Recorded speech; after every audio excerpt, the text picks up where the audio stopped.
prize in the super flyweight division. Brought to you by Salida Promotions, along with their great sponsors, Bet Online and Hotel St. Regis, Detroit.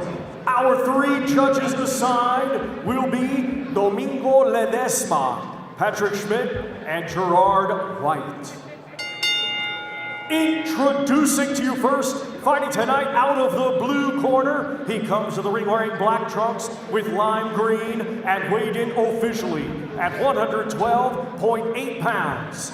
Coming to us from Hempstead, New York, he brings a professional record consisting of 6 wins, 7 defeats, with 5 of his 6 wins coming by way of knockout. Ladies and gentlemen, please welcome Robin the Grave Digger Ellis Jr.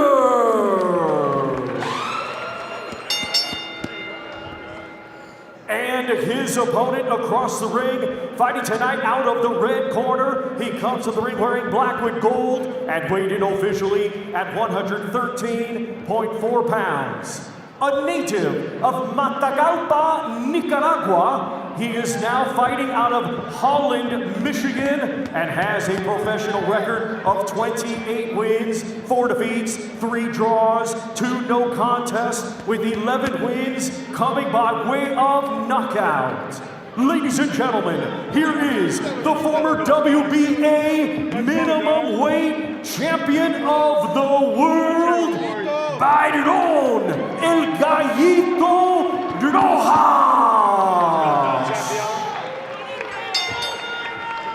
Your referee in charge is Mark Fennell.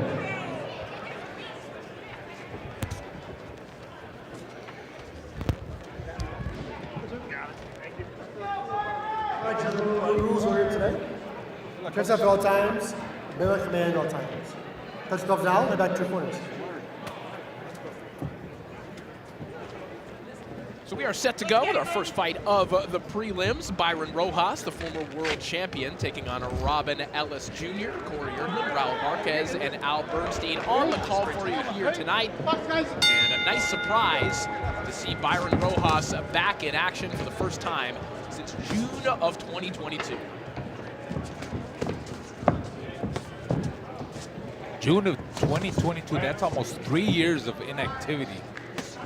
Let's see how El Gallito comes back. His first fight, that's a long time. Even though he said he was in the gym, can't be in the gym every day in those past 3 years. No, I mean, Rojas admitted to us that he had taken a few steps away from the sport. He said he never lost the itch, but he took a job working in construction and it kind of shifted his focus. But ultimately, and justifiably, this is a guy, Al, that was very much in the world title picture. I mean, he was a year removed from his rematch with knockout CP Freshmart when he walked away from the sport. So looking to get back into that title picture again. And Freshmart is the only person to beat him over a 26-fight period. Twice Freshmart beat him. He had to go, and he went to Thailand and fought there. So, yeah, he had an amazing career going, and he's hopeful to rekindle it. Robin Ellis Jr. extremely excited to get this opportunity against Byron Rojas, a true boxing savant. I mean, Al, he had Chalky Wright's box rec up at the ready on his phone when we were talking to him, so he certainly is well aware of Byron Rojas, who he's in the ring with here tonight. Yeah, it's interesting. He wants to make sure that he punches at him instead of getting an autograph.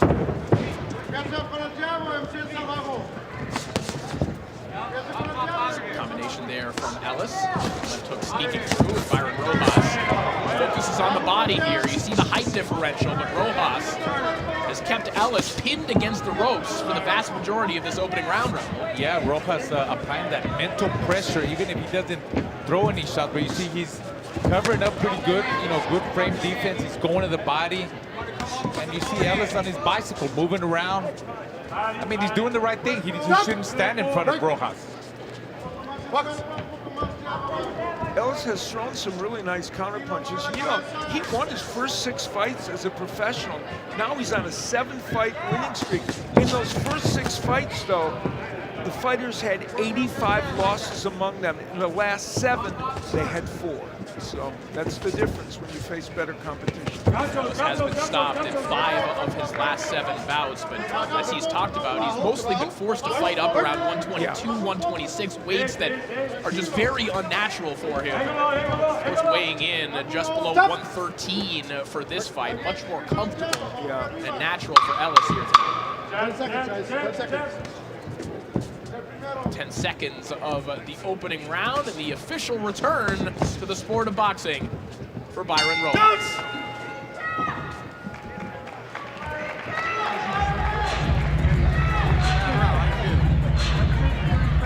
Don't drop that hand. You're trying to come over heavy with them overhand. Do my jab, right? Yeah, I'll keep it up there. You're high. Keep it on the stick, bro. You're doing good, but Bob can keep turning his ass on the outside.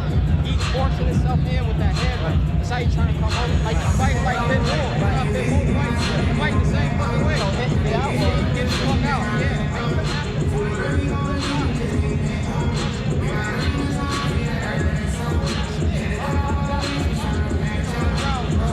Let the beat build, let it build. Just keep him back, man. Control your tempo. Don't let him get you on the rope. Don't let him get you on the rope. That's where he wants you at. Get on the rope, keep turning. Good beat.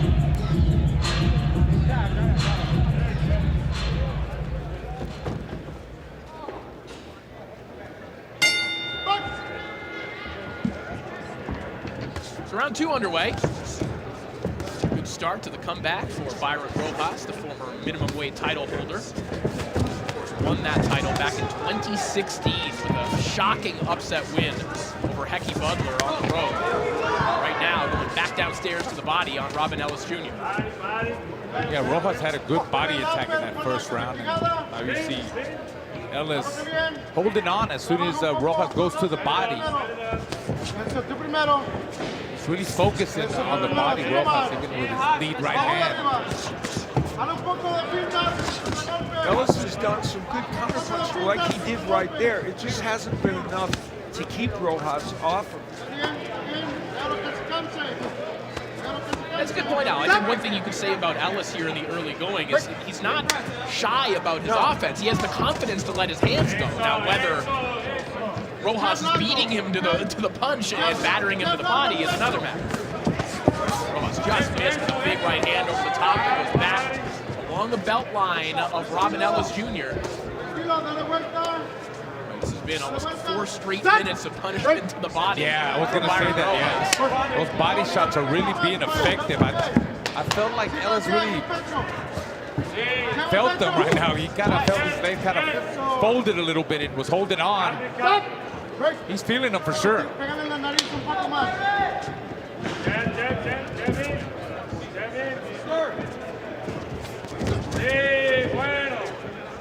And you're seeing the confidence still there from Byron Rojas on his side. Just the confidence of a world caliber fighter. And of course, Rojas working with a new team now in Michigan, but his previous trainer, Wilmer Hernandez, was talking about wanting to instill a level of calmness to Rojas' approach. And Raul, I think we see that. You see the pressure, but it's a very calm pressure as well. He's not rushed in any of his work. No, and that's the experience, the experience of a world status fighter, the way he is walking him down. He walks up to him, he takes some shots, he blocks some shots, he counters, he goes to the body like he did right now. And, he keeps cutting off that ring. He keeps making that ring smaller and smaller for Ellis, where Ellis is not going to find a place to go. There's that right hand we were talking about. It finds a home coming from the top from Rojas. And Rojas always a great combination puncher, showing us in this fight that skill hasn't eroded much. I think all that body work starting to open up lanes up top. See Ellis carrying his hands a little bit lower now. And just to block that left hook from Rojas. 10 seconds of the second round as Rojas turning up the heat here in Flint.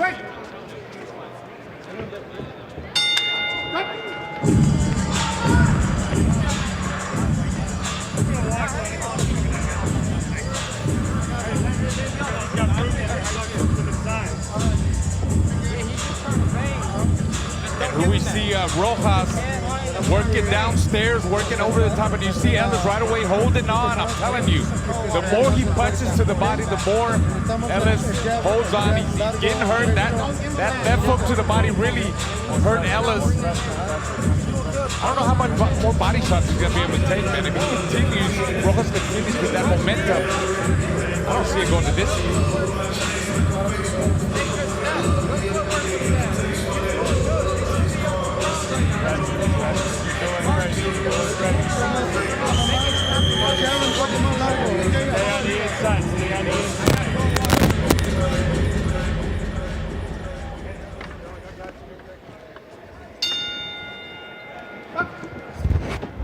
Round 3 underway.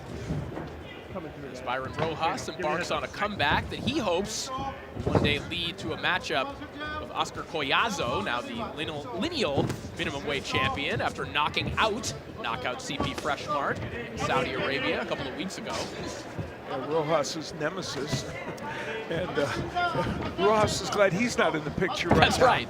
I'm the only one he couldn't beat for a long, long time. Well, nor could anyone else. Yeah. Freshmart, an 8-year champion at the time of his defeat, the longest reigning world champion in the sport. Yeah, pretty amazing. He was a tough dude. Amazing to think, too, that Rojas won his world title that we referenced back in 2016 while he was still studying veterinary medicine. He was getting up at 3:45, doing his road work, and then going to train. And you see that training paying off right now. He just blasted Robin Ellis with a nice right hand a couple of moments ago. Yeah, you know, granted he's not in there with a world-class fighter in Ellis, but I think, and Raul, you can speak to this, the skill level that Rojas is showing and the lack of rustiness is kind of impressive. I agree. I mean, for being gone almost 3 years, I mean, it honestly, it looks like he was never gone. You know, sometimes when you get up to that age, rest does help. You know, taking a couple of months off, but I mean, he almost took off 3 years. Yeah. But going back to what you said, he looks pretty good, Al. Yeah, and 34 is not an absurd age for a Not at all. comeback, so. Rojas insists that he can still easily make 105 pounds, so that alone is probably an indication that he hasn't taken too long outside of the gym, or else he wouldn't be anywhere near that territory. Yeah. It is amazing how committed he's been to the body. I mean, it is staggering. You very seldom see a fighter commit this much early in a fight. Yeah, almost exclusively, save for a couple of those right hands like that one. A nice sweeping shot. Knocks the head back of Robin Ellis. Ellis looking to grab a hold somewhere. The problem is that when he's done that too, Rojas has found a route to land in the body anyway. Yep. Rojas doesn't stop throwing, and Ellis, he tries, he lands some shots, but he just can't get any respect from Rojas. The power is not there for Ellis. If he maybe sat more on his shots, maybe he could hurt Rojas coming in, but if you see when he's, he throws his punches when he's moving, he doesn't really sit down on his shots. I'm talking about Ellis, so he's not able to hurt Rojas at all.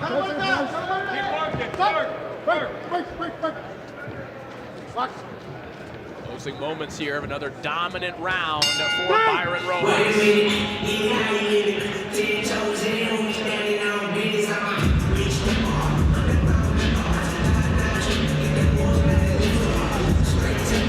Establish this jab this next round. How you feel? Good? Yeah, let's try to establish this jab this next round, all right? Really put that jab on his ass. His head is high as hell, but he's a strong little dude. But if you establish that jab, keep that jab in his face and start working on angles, because he just followed it. He don't cut it off. Start having that side step with the overboard, guys. You got this shit, bro. Just work that jab now.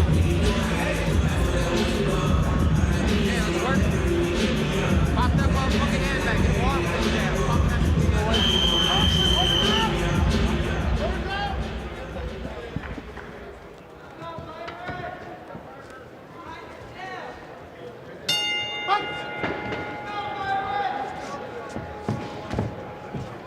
Round 4 underway.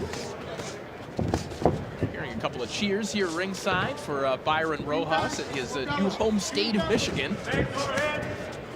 certainly a big change coming from Nicaragua to Holland, Michigan. Tell me about it. Kind of like David Morrell moving from Cuba to Minnesota. That's right, yeah.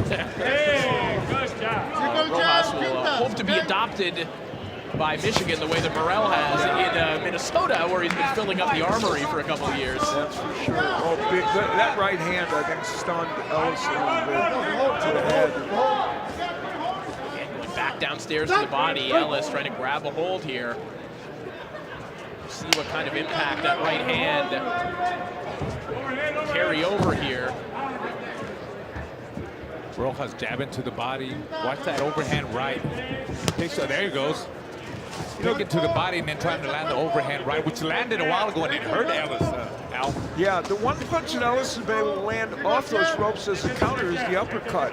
And you're right, bro. He hasn't been able to be as stationary as he wanted while he's throwing it. So, but he has landed it. It just hasn't done anything for us.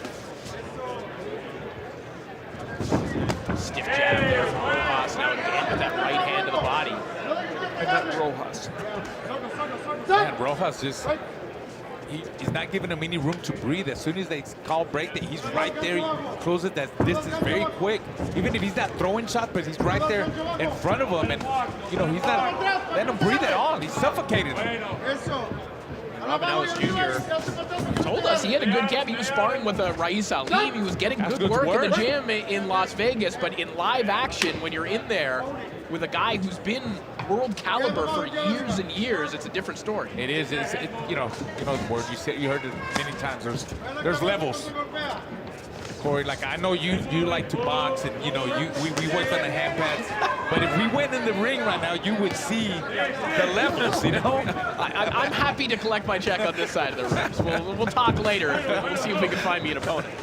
Nice shot over the top for Byron Rojas again. Starting to run some combinations to the head to accompany that vicious body work that started from round one. Oh, there it is again. Overhand right, left hook. Body language of Robin Ellis starting to change here. He's breaking.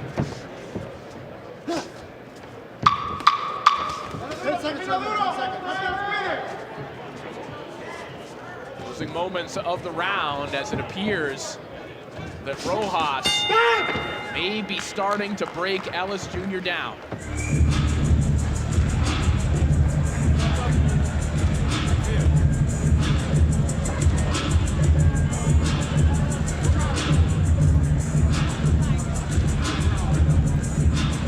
Well, the constant pressure of Rojas with that kind of body work has been what, as Corey pointed out, has changed the body posture of Ellis, and just continually going downstairs. And he's been committed to that in a way that, honestly, you don't see that often. All right, let's start turning this motherfucking ass. Put him on this rope and give him some body work. Let's turn the tempo.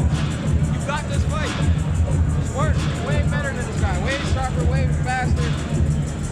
Start disturbing him, bang him, and let's go to war. Where's up?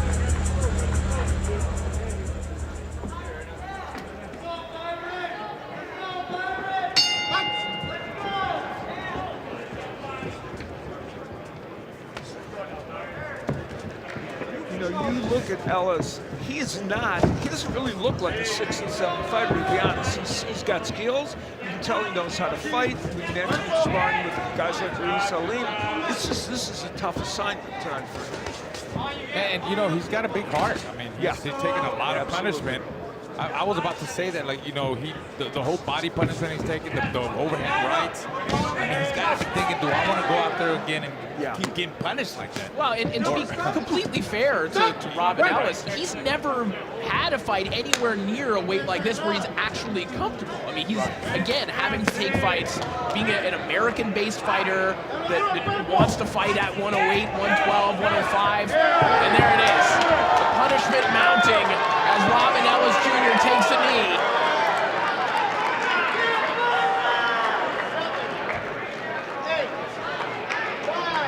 And this one is over.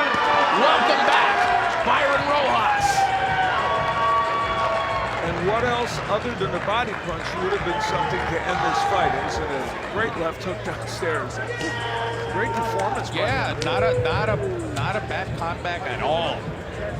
I mean, frankly, it would have been astonishing if Ellis wasn't stopped by a body shot, given how much punishment he took for over 5 rounds, as we take a look at how this one ended. Here we see Rojas setting it up with the jab. There's that left hook to the body, and you see Rojas say, it was like a little bit of a delayed reaction. You saw he move to the side and said, oh, I'm going down. I feel it. There's that left hook again. Really sat on those shots. Rojas, I mean, he was cutting that distance so quick. I mean, he wasn't giving Ellis no room to breathe, and that was another reason why, you know, probably Ellis decided, why am I going to get back up? Yeah, it's been a tough road for Robin Ellis. And ironically, it's kind of a road that Byron Rojas is going to run into now, and there aren't too many 105-pounders in Holland, Michigan. Rojas has the pedigree to get some big fights in the future as we get ready. Ladies and gentlemen, here is the official time. 1 minute 4 seconds of round number 5. Our referee in charge, Mark Fennell, reaches the count of 10. Therefore, your winner by way of knockout, Byron El Gallito Rojas.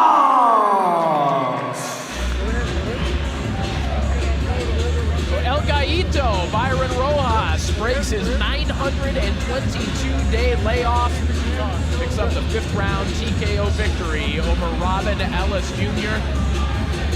Bob.